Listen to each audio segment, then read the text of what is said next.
눈이 유난히 많이 내리던 겨울밤이었습니다. 산속 공기는 숨을 들이마실 때마다 가슴이 얼어붙을 만큼 차가웠습니다.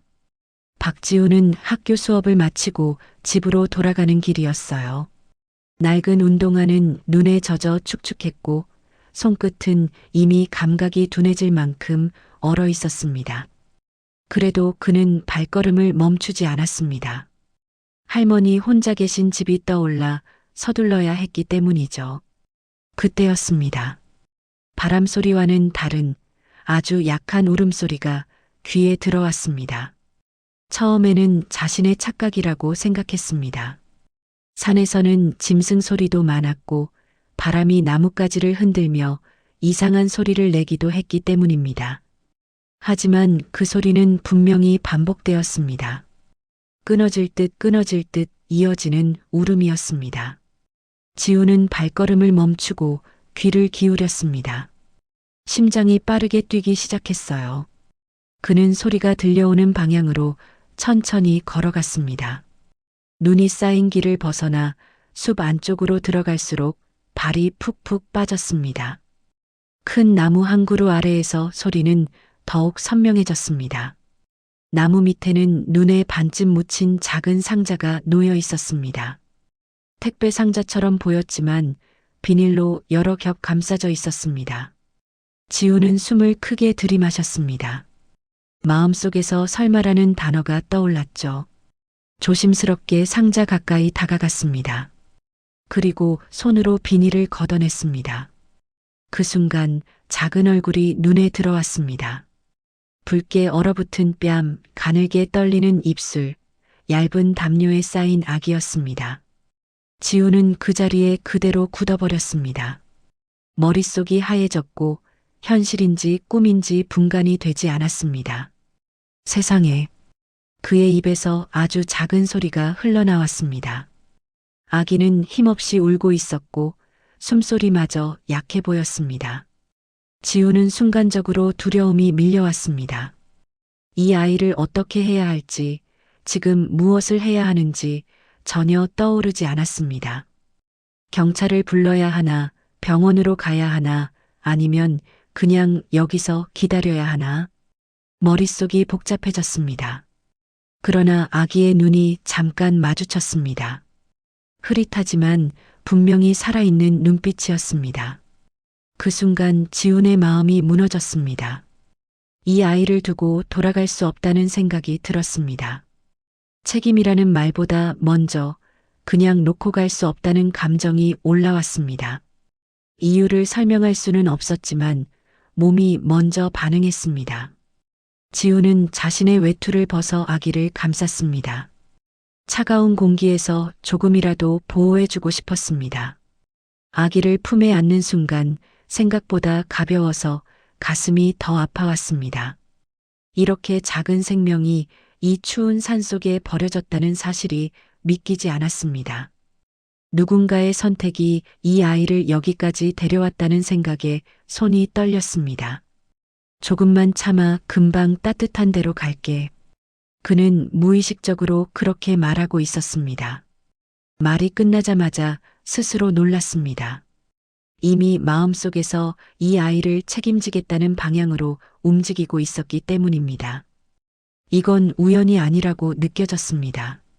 그날, 그 시간, 그 장소에 자신이 있었다는 사실이 그냥 지나갈 일이 아니라고 생각됐습니다. 지우는 아기를 안고 산길을 내려오기 시작했습니다. 발걸음은 조심스러웠고 넘어지지 않으려고 온 신경을 집중했습니다. 눈길에서 미끄러질 때마다 심장이 철렁 내려앉았습니다. 혹시라도 아기가 다칠까봐 몸을 먼저 굽혀 보호했습니다.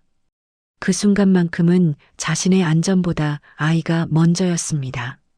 집으로 향하는 길은 평소보다 훨씬 길게 느껴졌습니다. 숨은 가빴고 팔은 점점 저려왔습니다.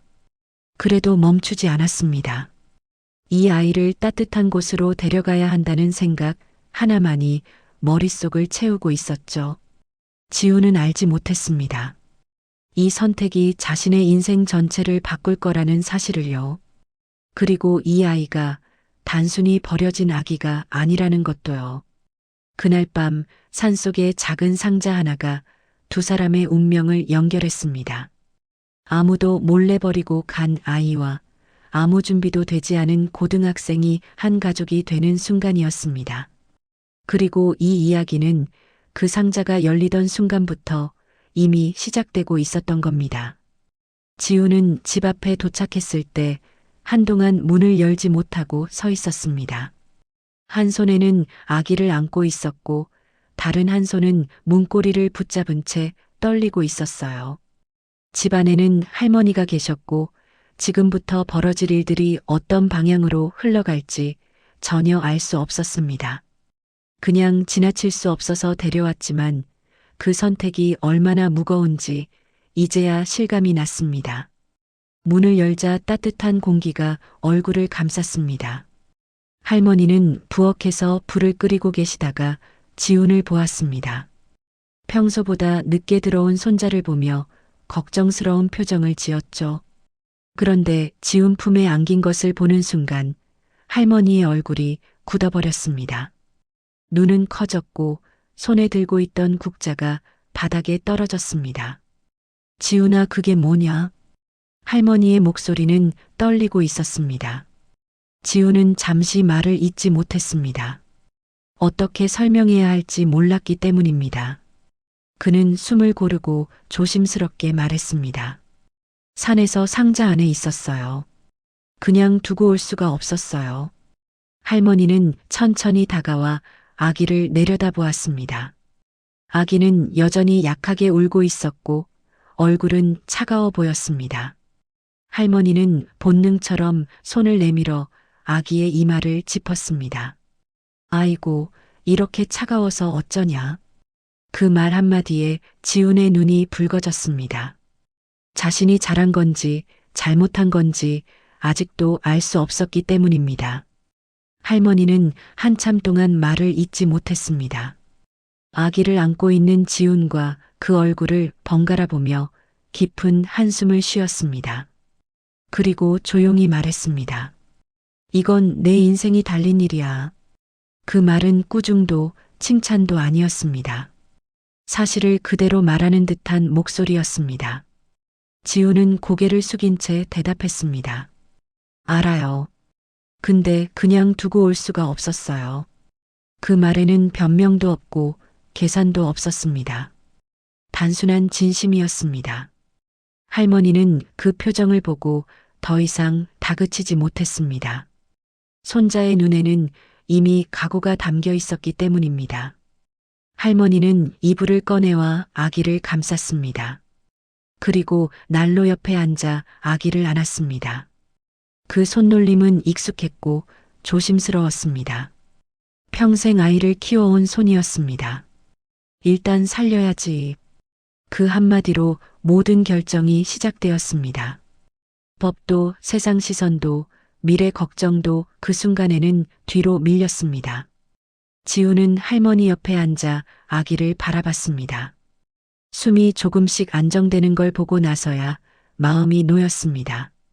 그러나 동시에 더 큰 책임감이 몰려왔습니다. 이 아이는 이제 자신의 선택으로 살아가게 된 존재였습니다. 그 무게가 어깨를 눌렀습니다. 그날 밤 두 사람은 거의 잠을 자지 못했습니다. 아기가 조금만 움직여도 지우는 벌떡 일어났습니다. 할머니 역시 눈을 붙이지 못한 채 옆에서 지켜봤습니다. 두 사람 사이에는 말이 많지 않았지만 공기는 무겁고 단단했습니다. 이미 돌아갈 수 없는 길에 들어섰다는 걸 서로 알고 있었기 때문입니다. 새벽이 되자 창밖이 조금 밝아졌습니다. 지우는 창문 너머 하늘을 보며 생각했습니다. 지금 이 순간부터 자신의 인생은 이전과 같지 않을 거라고요. 친구들처럼 자유롭게 살 수 없고 평범한 선택도 쉽게 하지 못할 거라는 걸 직감했습니다. 하지만 이상하게도 후회는 들지 않았습니다. 그는 아기를 내려다보며 조용히 다짐했습니다. 내가 지킬게. 누가 시키지도 않았고 보상도 없는 약속이었습니다. 하지만 그 약속은 지훈 인생에서 가장 무거운 말이 되었습니다. 그리고 그 순간 이 아이는 단순한 버려진 아기가 아니라 지훈의 가족이 되었습니다. 며칠이 지나자 소문은 생각보다 빨리 퍼졌습니다. 지훈이 집에 아기를 데려왔다는 이야기는 동네를 한 바퀴 도는데 오래 걸리지 않았어요. 처음에는 믿지 않는 사람들이 많았습니다. 고등학생이, 그것도 혼자 사는 할머니와 함께 아기를 키운다는 말이 되지 않는다고 했습니다. 하지만 직접 눈으로 본 사람들은 그 말을 더 크게 퍼뜨렸습니다. 마치 큰일이라도 난 것처럼요. 지훈이 아기를 안고 동네를 지나갈 때면 시선이 따라왔습니다. 어떤 사람은 놀란 눈으로, 어떤 사람은 못마땅한 표정으로, 또 어떤 사람은 대놓고 고개를 저었습니다. 그는 그 시선을 하나하나 느꼈습니다. 말하지 않아도 그 눈빛만으로 무슨 생각을 하는지 알 수 있었습니다. 쓸데없는 짓 한다. 인생 망친다. 그런 말들이 공기처럼 떠돌았습니다. 학교에서도 상황은 다르지 않았습니다. 담임은 조심스럽게 불러 상황을 물었고 친구들은 뒤에서 수군거렸습니다. 지훈은 아이를 왜 데려왔는지 길게 설명하지 않았습니다. 설명해도 이해받기 어렵다는 걸 알고 있었기 때문입니다. 그는 그저 사실만 말했습니다. 산에서 발견했고 그냥 둘 수 없어서 데려왔다고요. 선생님은 한숨을 쉬었습니다. 걱정이 섞인 표정이었지만 동시에 부담스러워하는 기색도 보였습니다. 이건 내가 감당할 수 있는 일이 아니다. 그 말은 조언이었지만 지훈에게는 벽처럼 느껴졌습니다. 그는 고개를 숙였지만 마음은 흔들리지 않았습니다. 이미 선택은 끝났다고 느꼈기 때문입니다. 아르바이트는 더 늘렸습니다. 밤 늦게까지 편의점과 식당을 오가며 일했습니다. 몸은 점점 지쳐갔고 잠은 하루에 서너 시간밖에 자지 못했습니다. 그래도 포기할 생각은 들지 않았습니다.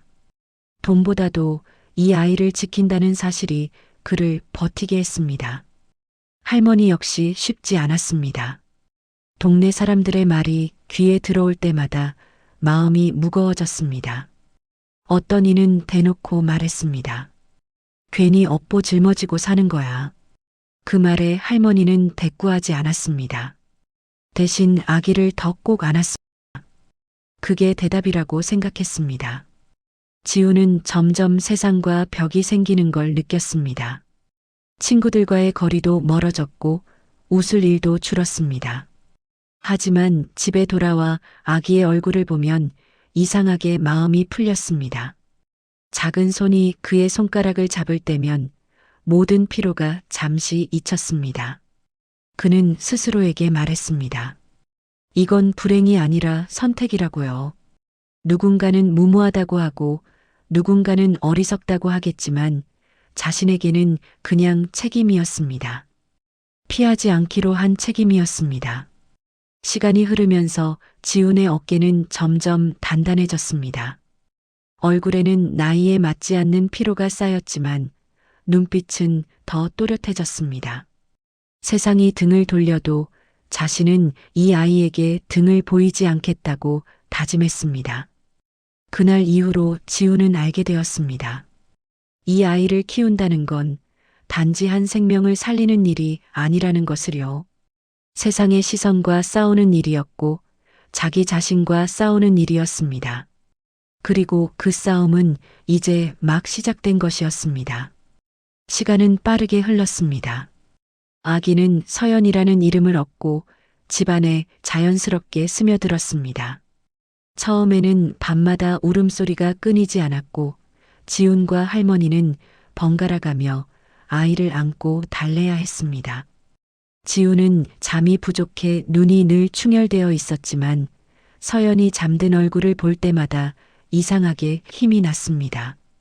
세상이 등을 돌려도 이 아이만은 자신을 믿고 있다는 느낌이 들었기 때문입니다. 서연이 조금씩 자라면서 집안의 분위기도 달라졌습니다. 울음 대신 웃음이 늘어났고 작고 느린 발걸음이 방 안을 돌아다니기 시작했습니다. 지우는 학교가 끝나면 곧장 집으로 달려왔습니다.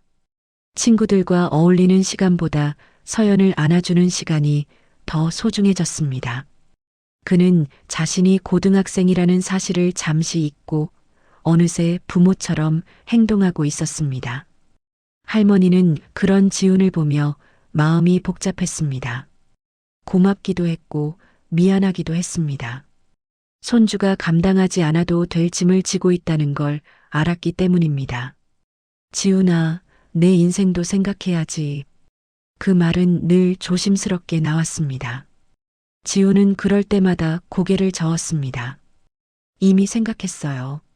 그래서 이 아이를 지키는 거예요. 짧은 말이었지만 흔들림은 없었습니다. 서연은 지훈을 보면 가장 먼저 웃었습니다. 낯선 사람보다 지훈에게 먼저 손을 뻗었고 울다가도 그의 품에 안기면 금세 잠잠해졌습니다. 그 모습은 피가 섞이지 않아도 가족이 될 수 있다는 걸 증명하는 것처럼 보였습니다. 지훈은 그 순간마다 마음이 단단해졌습니다. 이 아이가 자신을 선택했구나. 그런 생각이 들었습니다. 생활은 여전히 빠듯했습니다. 분유가, 기저귀가, 병원비까지 부담은 계속 늘어났습니다. 지훈은 아르바이트 시간을 더 늘렸고 할머니는 집에서 할 수 있는 부업을 찾아 나섰습니다. 두 사람은 말하지 않아도 서로의 고생을 알고 있었습니다. 피곤함보다 중요한 건 서연이 웃고 있다는 사실이었습니다. 서연이 말을 배우기 시작했을 때 가장 먼저 부른 단어는 아빠도 엄마도 아니었습니다. 지훈의 이름이었습니다. 서툰 발음이었지만 분명히 자신을 부르는 소리였습니다. 지훈은 그 순간 몸이 굳었습니다. 가슴이 뻐근해졌고 눈시울이 뜨거워졌습니다. 자신이 누군가의 전부가 되었다는 사실이 실감났기 때문입니다. 동네 사람들의 시선은 여전히 곱지 않았습니다. 하지만 예전처럼 상처가 되지는 않았습니다. 지훈은 이제 남의 평가보다 서연의 웃음을 더 중요하게 여겼습니다. 누군가 수군거려도 누군가 고개를 저어도 집으로 돌아와 아이를 안으면 모든 것이 사라졌습니다. 세상은 여전히 차가웠지만 집안은 따뜻했습니다. 할머니는 가끔 조용히 서연을 바라보며 말했습니다. 이 아이는 복이다. 지훈은 그 말에 고개를 끄덕였습니다. 비록 시작은 버려진 상자였지만 지금은 이 집의 가장 큰 빛이 되어 있었기 때문입니다. 그 말은 위로이자 확신이었습니다. 서연이 5살이 되던 해 지훈은 스스로에게 놀랐습니다. 예전의 자신보다 훨씬 어른스러워져 있었기 때문입니다. 두려움보다는 책임이 먼저 떠오르고 불평보다 해결책을 먼저 생각하는 사람이 되어 있었습니다. 서연이 그를 그렇게 만들고 있었습니다. 그날 밤 지훈은 서연의 이마에 조심스럽게 손을 얹으며 잠을 재웠습니다. 아이의 숨소리는 고르고 따뜻했습니다. 그는 속으로 생각했습니다. 피로 이어지지 않아도 마음으로는 충분히 가족이 될 수 있다고요. 그리고 이 인연이 단순한 선택이 아니라 이미 운명처럼 깊어졌다는 것도요. 서연이 10살이 되던 해 겨울, 지훈은 처음으로 이상한 불안을 느끼기 시작했습니다. 아이가 이유 없이 멍하니 창밖을 바라보는 시간이 잦아졌기 때문입니다. 예전에는 늘 웃고 떠들던 아이였는데 어느 순간부터 말수가 눈에 띄게 줄어들었습니다. 지훈은 성장 과정에서 잠시 나타나는 변화라고 스스로를 안심시키려 했습니다. 괜히 예민하게 굴면 아이에게 상처가 될까 봐서였죠. 어느 날 밤 서연이 갑자기 잠자리에서 벌떡 일어났습니다. 식은 땀이 온몸에 맺혀 있었고 눈은 초점을 잃은 듯 허공을 향해 있었습니다. 지훈은 놀라서 곧바로 아이를 안았습니다. 서연의 몸은 차가웠고 숨소리는 가빠져 있었습니다. 그는 아이를 꼭 끌어안고 천천히 등을 쓸어내렸습니다. 무서운 꿈 꿨어? 조심스럽게 묻자 서연은 고개를 저었습니다. 대신 아주 낮은 목소리로 알아듣기 힘든 말을 중얼거렸습니다. 지우는 그 말이 무슨 뜻인지 알 수 없었지만 이유 없이 등골이 서늘해졌습니다. 아이의 목소리가 평소와 너무 달랐기 때문입니다. 마치 다른 사람이 말하는 것처럼 느껴졌습니다. 그날 이후로 비슷한 일이 반복되었습니다. 서연은 종종 밤에 깨어 혼잣말을 했고 가끔은 누군가와 대화하듯 허공을 바라보며 고개를 끄덕이기도 했습니다. 지우는 그 모습을 보면서도 쉽게 묻지 못했습니다. 괜히 아이가 이상하다는 말을 들을까 두려웠기 때문입니다. 대신 더 자주 곁에 앉아 지켜봤습니다. 병원에 데려갔지만 검사 결과는 모두 정상이었습니다. 의사는 스트레스나 성장기의 일시적인 현상일 수 있다고 말했습니다. 지우는 그 말을 믿고 싶었습니다. 하지만 마음 한구석에서는 설명되지 않는 불안이 사라지지 않았습니다. 뭔가 놓치고 있는 게 있는 것 같았기 때문입니다. 서연은 낮에는 평소와 다를 바 없었습니다. 학교에서도 문제없이 생활했고 친구들과도 잘 어울렸습니다. 하지만 밤이 되면 또 달라졌습니다. 지우는 밤마다 잠을 설치게 되었고 아이의 작은 숨소리에도 바로 눈을 떴습니다. 불안이 점점 일상이 되어가고 있었습니다. 할머니도 변화를 느끼고 있었습니다. 어느 날 할머니는 조심스럽게 말했습니다. 이 아이 그냥 아픈 건 아닌 것 같구나. 그 말에 지훈의 가슴이 철렁 내려앉았습니다. 그는 애써 웃으며 대답했습니다. 괜히 그렇게 생각하면 더 불안해져요. 하지만 속으로는 같은 생각을 하고 있었습니다. 어느 밤 서연은 갑자기 창문 쪽으로 다가가려 했습니다. 지훈이 급히 아이를 붙잡았습니다. 서연은 그 순간 평소와 전혀 다른 힘으로 몸을 비틀었습니다. 10살 아이의 힘이라고 믿기 어려울 정도였습니다. 지훈은 놀라면서도 아이를 꼭 붙들었습니다. 그 눈빛은 두려움과 혼란으로 가득 차 있었습니다. 서연은 잠시 후 힘이 빠진 듯 축 늘어졌습니다. 그리고 아무 일도 없었다는 듯 다시 잠이 들었습니다. 지훈은 아이를 안고 한참 동안 움직이지 못했습니다. 손끝이 떨렸고 심장은 빠르게 뛰고 있었습니다. 이건 단순한 성장통이 아니라는 생각이 들었습니다. 그날 새벽 지훈은 혼자 거실에 앉아 있었습니다. 창밖은 아직 어두웠고 집안은 고요했습니다. 그는 속으로 설마라는 말을 수십 번 되뇌었습니다. 자신이 상상하고 있는 일이 사실이라면 이 아이의 삶은 완전히 달라질지도 모른다는 생각 때문이었습니다. 그리고 그 변화는 자신이 감당할 수 없는 세계일지도 모른다는 두려움이 따라붙었습니다. 지훈은 처음으로 깨달았습니다. 이 아이는 단지 버려진 아기가 아니라 무언가 특별한 운명을 가진 존재일지도 모른다는 것을요. 그 순간부터 그는 더 이상 평범한 보호자가 아니라 운명의 문 앞에 서 있는 사람처럼 느껴졌습니다. 그리고 그 문은 서서히 열리고 있었습니다. 지훈은 더 이상 혼자서 감당할 수 없다는 걸 느꼈습니다. 서연의 상태는 점점 분명해지고 있었고 밤마다 반복되는 이상한 행동은 우연이나 착각이라고 넘기기에는 너무 잦았습니다. 그는 아이를 바라볼 때마다 불안과 두려움이 동시에 밀려왔습니다. 이 아이를 지켜야 한다는 마음과 혹시라도 감당하지 못할 세계로 들어가는 건 아닐지 하는 걱정이 교차했습니다.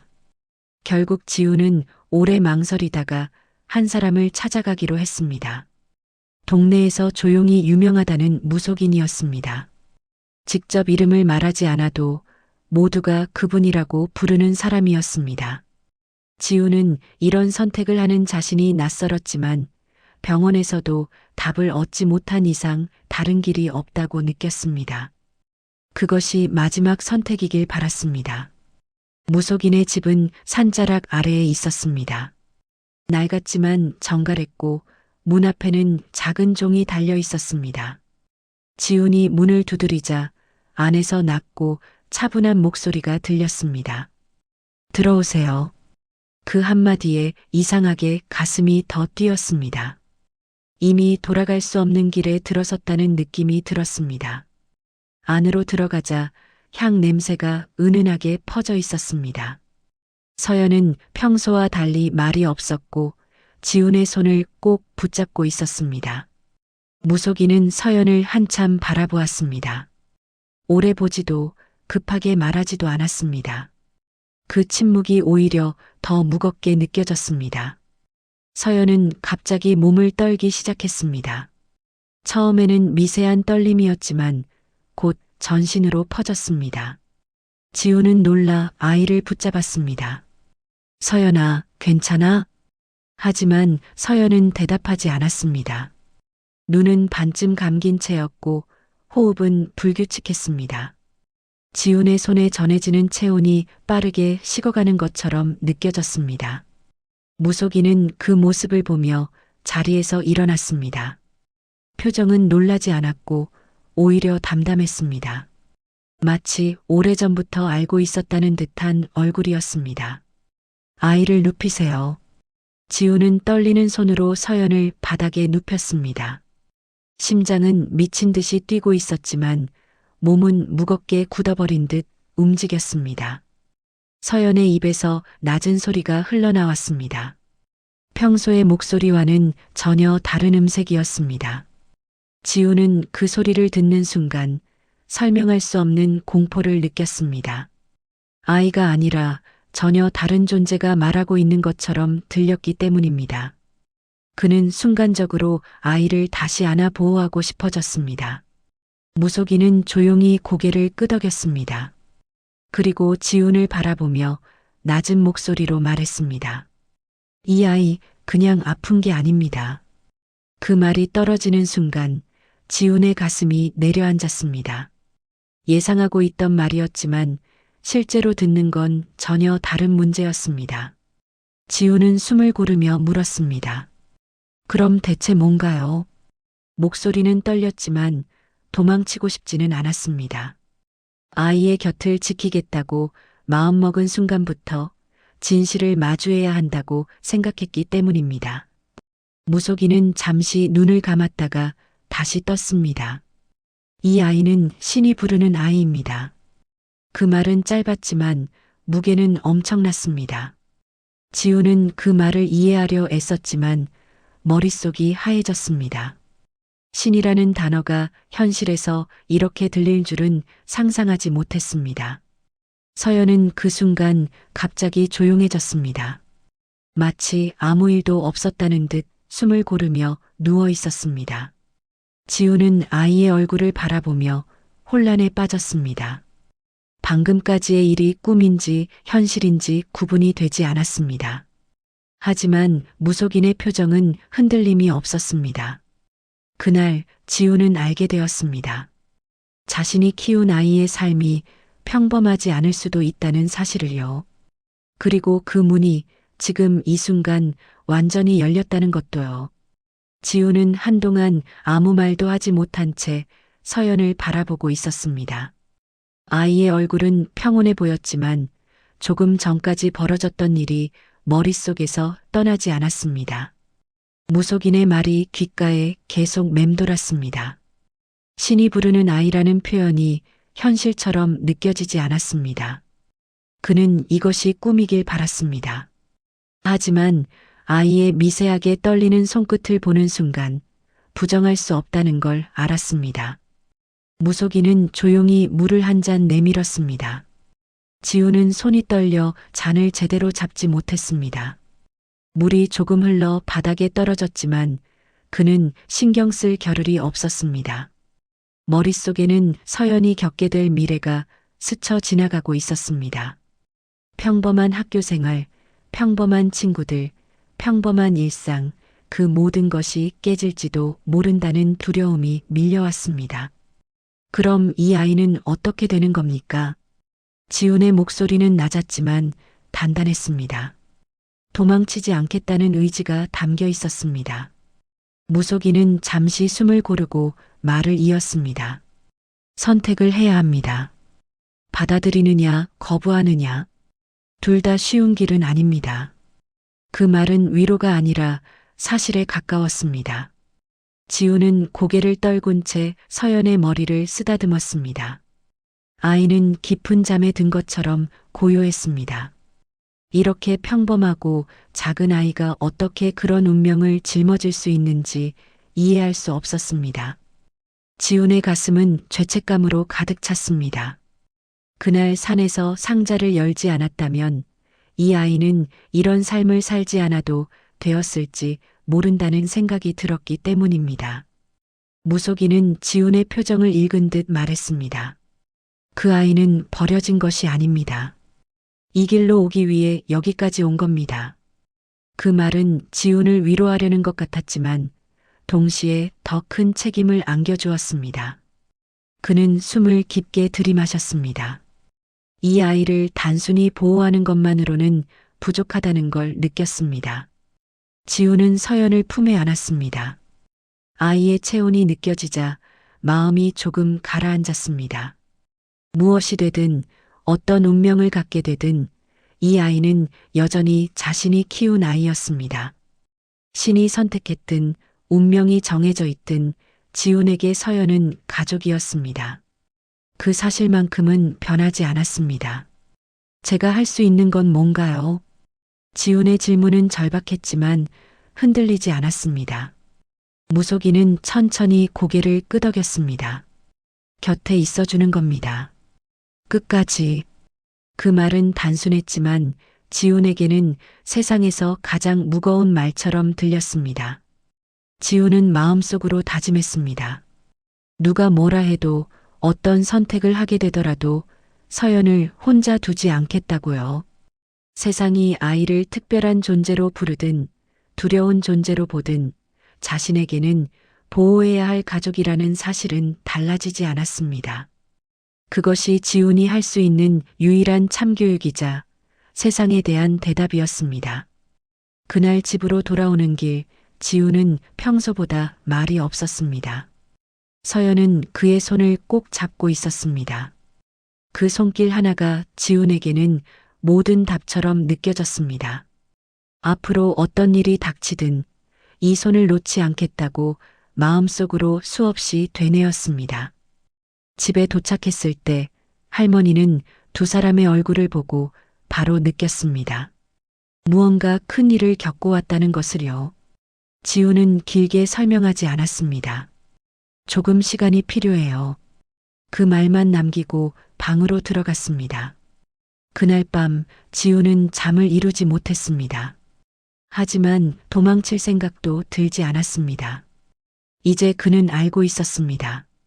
이 아이를 키운다는 건 단순한 책임이 아니라 운명과 함께 살아가는 일이라는 것을요. 그리고 그 운명을 받아들이든 거부하든 모든 선택의 중심에는 자신이 있다는 사실을 말입니다. 지훈은 밤이 깊도록 잠들지 못한 채 창가에 앉아 있었습니다.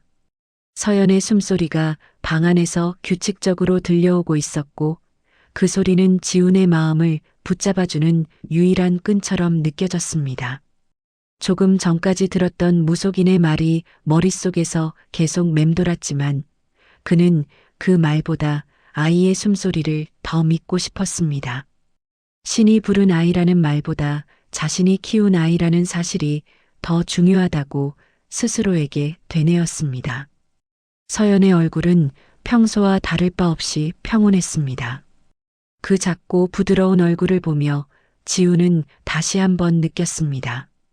이 아이는 어떤 운명을 타고났든 먼저 보호받아야 할 아이라는 사실을요. 특별한 존재로 불리기 전에 한 사람의 아이로 살아갈 권리가 있다는 걸 누구보다 자신이 지켜야 한다고 생각했습니다. 그 생각이 그의 등을 곧게 세웠습니다. 다음 날 아침 지훈은 할머니 앞에 섰습니다. 밤새 정리한 생각을 꺼내야 했기 때문입니다. 할머니는 지훈의 표정만 보고도 상황이 심상치 않다는 걸 알아차렸습니다. 지훈은 천천히 그리고 조심스럽게 어젯밤 있었던 일을 모두 말했습니다. 무속인을 찾아간 일, 서연의 상태, 그리고 신이 부르는 아이라는 말까지 숨기지 않고 전했습니다. 할머니는 한참 동안 아무 말 없이 지훈의 이야기를 들었습니다. 그리고 서연이 자고 있는 방문 쪽을 바라보다가 조용히 입을 열었습니다. 그래도 저 아이는 내가 키운 아이다. 그 한마디에 지훈의 눈이 뜨거워졌습니다. 할머니의 말에는 두려움보다 확신이 담겨 있었습니다. 신이 부르든 세상이 뭐라 하든 가족이라는 사실은 변하지 않는다는 뜻이었기 때문입니다. 지훈은 고개를 깊이 숙였습니다. 그리고 말했습니다. 제가 끝까지 책임질게요. 그 말에는 조건도 계산도 없었습니다. 단순한 약속이었지만 지훈 인생에서 가장 무거운 말이었습니다. 할머니는 천천히 고개를 끄덕이며 지훈의 손을 꼭 잡아주었습니다. 그 손길이 지훈에게는 어떤 승인보다도 큰 힘이 되었습니다. 서연은 잠에서 깨어 지훈을 찾았습니다. 지훈이 다가가자 아이는 아무 일도 없었다는 듯 웃으며 손을 내밀었습니다. 그 순간 지훈은 확신했습니다. 이 아이가 어떤 길을 걷게 되든 그 시작과 끝에는 자신이 있어야 한다는 것을요. 그것이 신의 뜻이든 인간의 선택이든 그는 물러서지 않을 생각이 없었습니다. 지훈은 서연을 품에 안고 조용히 말했습니다. 넌 그냥 내 아이야. 그 말은 운명에 대한 반항이기도 했고 동시에 가장 큰 책임 선언이었습니다. 서연은 그 말의 의미를 알지 못했지만 지훈의 품에서 안정을 느끼는 듯 눈을 감았습니다. 그 모습이 지훈의 결심을 더 단단하게 만들었습니다. 세상은 여전히 그들을 가만두지 않을지도 모릅니다. 사람들은 또다시 수군거릴 것이고 이해하지 못하는 말들을 쏟아낼지도 모릅니다. 하지만 지훈은 이제 두렵지 않았습니다. 그 모든 시선보다 자신이 내린 선택이 더 중요하다는 걸 알게 되었기 때문입니다. 이것이 그의 방식의 참교육이었습니다. 세상에 맞서 소리치지 않고 조용히 책임지는 선택이었습니다. 그날 산속에서 상자를 열던 순간부터 이어진 모든 일은 결국 이 선택으로 모였습니다. 버려진 아기와 고등학생이 만난 건 우연이었지만 가족이 된 건 선택이었습니다. 신의 뜻이 무엇이든 지훈은 자신의 뜻을 분명히 했습니다. 서연은 끝까지 자신의 아이로 지키겠다는 뜻이었습니다. 그리고 그 선택은 앞으로 어떤 운명이 펼쳐지든 흔들리지 않을 중심이 될 것입니다. 이야기는 여기서 끝나지만 이 가족의 삶은 지금부터 더 깊은 길로 들어서고 있었습니다. 조용하지만 가장 단단한 참교육, 바로 책임으로 증명하는 삶이 시작되고 있었습니다.